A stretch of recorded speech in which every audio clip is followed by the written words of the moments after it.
என்னம்மா செய்றீங்க? நானா இட்லி மீந்துட்டு இருந்துச்சு. அதான் இட்லி உப்புமா செய்யலான்னு வந்துக்கிறேன். எப்படி செய்வீங்க? செய்கிறேன் பாரு. எண்ணெய் ஊற்றிக்கலாம்.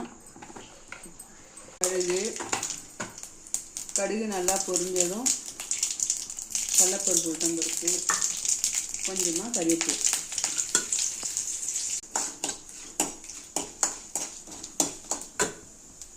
அதோட வெங்காயம் சேர்த்துக்கலாம். மிளகாவும் போட்டு சால்ட் போட்டுக்கலாம். கொஞ்சமாக மஞ்சள் தூள் சேர்த்துக்கலாம். இதெல்லாம் சேர்த்து மிக்ஸ் பண்ணிவிட்டு இப்போ நம்ம இட்லியை போட்டுக்கலாம். அதில் இட்லியில் என்னென்னமோ செய்கிறாங்க, அதெல்லாம் எனக்கு பிடிக்கலைங்க. இந்த மாதிரி இட்லி உப்புமா சிம்பிளாக செஞ்சு சாப்பிட்டாவே ரொம்ப சூப்பராக இருக்கும். நீங்களும் செஞ்சு பாருங்கள். எப்படி இருக்குது ஓவியா இட்லி உப்புமா?